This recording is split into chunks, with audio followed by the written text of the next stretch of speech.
Que Deus abençoe o seu dia. A fonte que a gente vai analisar hoje nos leva a uma ideia que, olha, à primeira vista parece simples, mas que vira muita coisa de cabeça para baixo. É o capítulo 11 de um livro sobre discipulado de Samuel Whitefield, e ele basicamente faz uma pergunta. A sua comunidade de fé se parece mais com um templo ou com uma sinagoga? E no começo parece só uma questão de terminologia, né? Talvez de arquitetura. Mas o argumento do Whitefield é que a resposta a essa pergunta redefine completamente o propósito e a missão da igreja. É uma distinção que, segundo ele, tem consequências, assim, enormes. Exatamente. Eu confesso que quando li o título achei que seria uma discussão mais histórica, mas o autor leva a gente para um lugar completamente inesperado. E para construir o argumento, ele começa com uma imagem que atravessa toda a Bíblia: o fogo. Sim, o fogo como a manifestação visível da presença de Deus. O autor nos lembra que o fogo desceu no Monte Sinai quando Deus formou uma aliança com Israel. Anos depois, na dedicação do Templo de Salomão, o fogo desce de novo, Certo. enchendo o lugar com a glória de Deus. Era a confirmação de que Deus estava de fato habitando ali. Mas aí a história tomou um rumo bem trágico. A fonte nos lembra que, quando a Babilônia invade Jerusalém e destrói aquele primeiro templo, o profeta Ezequiel tem uma visão terrível. Ele vê a glória de Deus, o fogo, se retirando, abandonando a cidade. E esse é um ponto crucial. Décadas mais tarde, quando os exilados voltam e reconstroem um templo, um segundo templo, algo fundamental está faltando. A fonte destaca que, apesar de toda a cerimônia, o fogo nunca voltou. Não houve uma manifestação visível da presença de Deus naquele novo edifício. Era um templo, assim, funcional, mas vazio de glória. Isso era de conhecimento geral na época. As pessoas sentiam que algo estava faltando, que era uma versão, sei lá, inferior do original. Com certeza. Havia uma expectativa messiânica de que, um dia, a glória de Deus retornaria ao seu povo de forma visível. O segundo templo era visto por muitos como uma solução temporária, um lembrete constante de que a plena presença de Deus ainda não tinha sido restaurada. Eles ainda esperavam. Exatamente. E essa espera nos leva direto ao dia de Pentecostes, porque, de repente, depois de séculos de silêncio, o fogo retorna. Mas espera aí, o autor chama isso de uma reviravolta fundamental. O que tem de tão radicalmente diferente dessa vez? O que é fascinante, e este é o coração do argumento dele, é onde o fogo caiu. Ele não desceu sobre o edifício do templo, que ainda estava de pé em Jerusalém. Ele desceu em línguas de fogo sobre as pessoas que estavam reunidas. Uau! Foi uma declaração pública, inconfundível, de Deus dizendo: meu templo está de volta, mas não é feito de pedras. É um templo vivo, formado por este povo. Nossa! Então o retorno do fogo não é só um milagre aleatório. É a resposta direta a uma ausência que durou séculos, e a resposta é: o novo endereço de Deus na Terra é o seu povo reunido. Exato. Todas as barreiras que existiam no templo físico, o véu, os pátios separados, tudo isso foi simbolicamente removido. A presença de Deus não estava mais contida num lugar, mas estava agora habitando no meio do seu povo de uma forma sem precedentes. E tem mais. As pessoas começam a falar em outras línguas e o autor diz que isso é um sinal de que o templo se tornou viral. Eu adorei essa imagem. O que ele quer dizer com isso? Ele argumenta que, assim como o antigo tabernáculo uniu as 12 tribos de Israel em um só povo em torno da presença de Deus, este novo templo vivo tem uma missão ainda maior: unir todas as tribos e nações da terra. Entendi. As línguas são um sinal de que a barreira do idioma foi quebrada e que este templo não se limita a Jerusalém. Ele é, por natureza, global e missionário. Ok, a ideia do templo vivo faz sentido, mas eu ainda não entendi por que o Whitefield o contrasta tão fortemente com a sinagoga. Ele está dizendo que as sinagogas são ruins? Elas não são super importantes na história judaica? Ótima pergunta. Não, ele não está dizendo que são ruins. Pelo contrário, ele as chama de valiosas. Ele define a sinagoga como um modelo que nasceu justamente no exílio, quando o templo foi destruído. Sem a presença centralizadora de Deus, o povo precisava de um lugar para se reunir, orar, ler as Escrituras e manter sua identidade. A sinagoga cumpriu essa função brilhantemente. Então, era um mecanismo de sobrevivência, por assim dizer? Exatamente. Era uma estrutura projetada para preservar um povo quando a presença manifesta de Deus tinha se retirado. O foco estava no ensino, na comunidade, na preservação da lei. Mas, segundo o autor, a própria existência dela era um lembrete de uma perda. Era um modelo nascido do julgamento. E o modelo do templo, em contraste? O templo, por definição do autor, é o lugar onde o povo se reúne com um propósito principal: contemplar a glória de Deus e ministrar a Ele. O ensino e a comunidade acontecem, claro, mas são secundários, são a consequência, não o centro. O centro de um templo é a presença de Deus que habita ali. As pessoas se organizam em torno da beleza e da majestade de Deus. E é aí que ele faz a crítica contundente. Ele sugere que a igreja, ao longo do tempo, abandonou seu chamado para ser um templo e, em vez disso, adotou o modelo da sinagoga. Sim, ele diz que, em muitos lugares, a igreja se tornou primariamente um centro de ensino e um clube social. Um lugar onde as pessoas vão para receber instrução e ter comunhão. Funções valiosas, ele repete, mas também trágicas, porque o elemento principal, O encontro com Deus... o encontro corporativo com a glória transcendente de Deus, foi colocado em segundo plano. Isso é um pouco desconfortável de ouvir, porque quando eu penso no que as igrejas hoje promovem para atrair pessoas, é quase sempre ensino bíblico de qualidade e comunidade acolhedora. Pela definição dele, parece que estamos todos, com as melhores intenções, construindo excelentes sinagogas.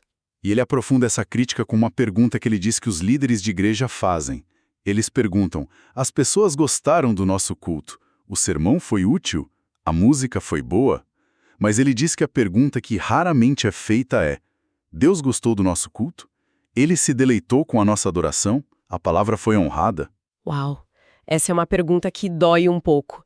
É muito fácil a gente ficar preso na experiência do cliente, por assim dizer, e esquecer para quem o culto é em primeiro lugar. Totalmente. A ideia é que o templo existe primariamente para Deus e secundariamente para a gente. E ele reforça isso com a famosa citação de Paulo aos Coríntios: vocês não sabem que são o templo de Deus? A fonte faz questão de frisar que o vocês aqui é plural. Não é você, indivíduo, é um templo. Certo. Essa é uma distinção importante que muitas vezes passa despercebida. É crucial para o argumento dele. É como dizer vocês são um time de futebol em vez de vocês são jogadores de futebol. A identidade do time não está em cada jogador individualmente, mas no que eles se tornam quando estão juntos em campo. Entendi. Whitefield argumenta que é isso que a igreja é. Um templo que só existe de verdade quando o povo está reunido, com o Espírito de Deus habitando no meio deles. Isso se relaciona com a missão. Geralmente a gente pensa em missão como algo que fazemos lá fora e adoração como algo que fazemos aqui dentro. O autor parece conectar as duas coisas de uma forma bem diferente. Ele conecta de uma forma radical. E para isso ele volta até o início de tudo, o Jardim do Éden. Ele descreve o Éden como o primeiro templo-santuário, o lugar onde Deus andava com a humanidade. E a comissão dada a Adão e Eva não era só cuidem do jardim, mas era sejam fecundos, multipliquem-se e encham a terra. A implicação, segundo o autor, era para expandir as fronteiras do Éden, do santuário, até que toda a terra se tornasse um lugar da presença de Deus. Espera aí, vamos parar aqui um instante. A ideia do Jardim do Éden como um templo e Adão e Eva como os primeiros missionários. Isso muda completamente a leitura de Gênesis. Normalmente a gente pensa neles como jardineiros, não como expansores do santuário. Como o autor desenvolve essa ideia? Ele argumenta que a adoração nunca foi destinada a ser estática ou contida. A própria natureza da glória de Deus é expansiva. Adão e Eva foram os primeiros líderes de adoração encarregados de levar essa presença para o resto da criação.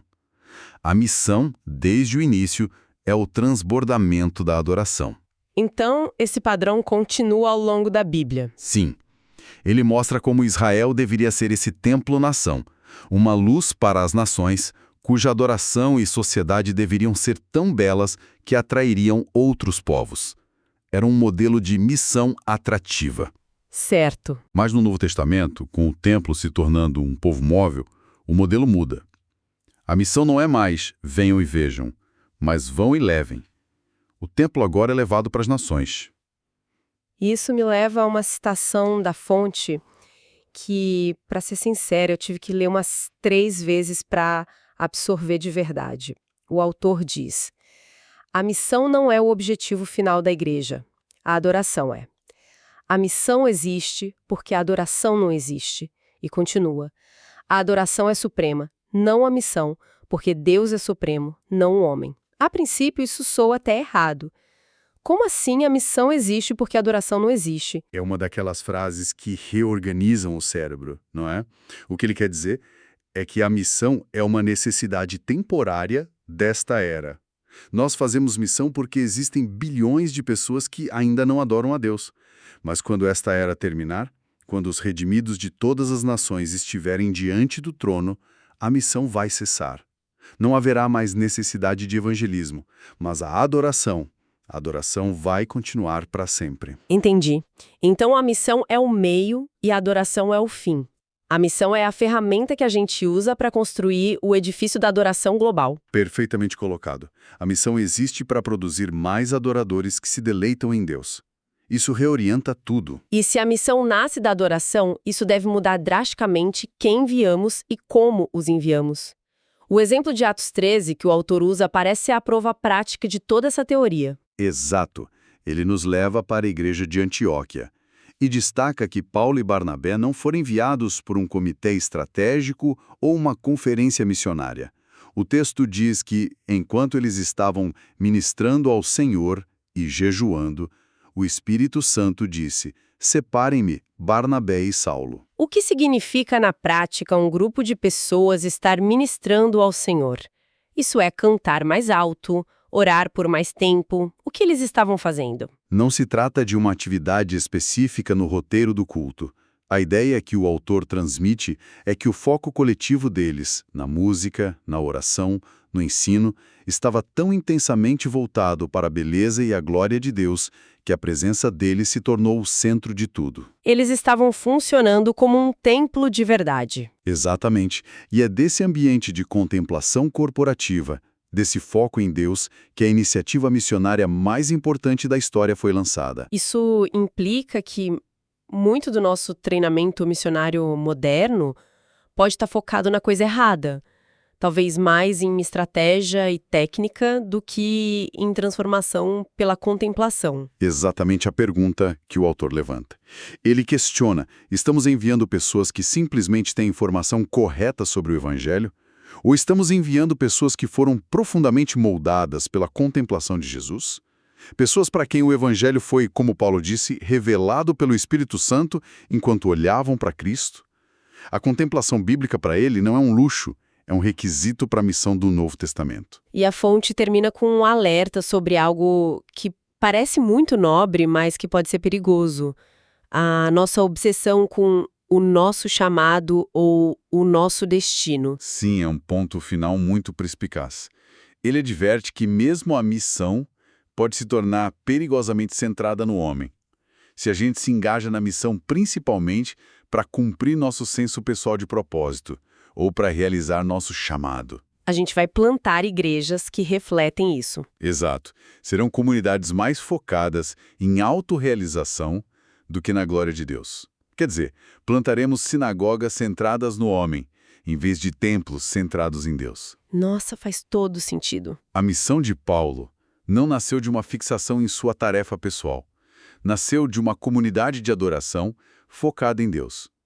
O objetivo, portanto, é enviar pessoas que contemplaram a glória de Deus mais do que seus próprios destinos, para que possam plantar igrejas com o mesmo DNA. Então, para amarrar tudo, a grande ideia deste capítulo é que a igreja precisa se reorientar, sair de um modelo de sinagoga focado em nós, nosso aprendizado, nossa comunidade, para um modelo de templo focado na presença e na glória de Deus. E é essa mudança de foco, essa adoração corporativa, que se torna o verdadeiro motor da missão. Perfeito. E isso nos deixa com um pensamento final para refletir. O autor argumenta que a cultura de adoração de uma igreja, expressa em suas prioridades, em suas orações, até mesmo nas letras de suas canções, é o que determina se ela pode ou não ter um momento Atos 13. Isso nos força a perguntar: que tipo de DNA as comunidades de fé ao nosso redor estão cultivando e reproduzindo? Um DNA focado em Deus ou um DNA sutilmente centrado no ser humano? Uma pergunta poderosa para encerrar. Teremos mais uma análise aprofundada deste mesmo livro em nosso próximo encontro. Que Deus abençoe a todos os ouvintes.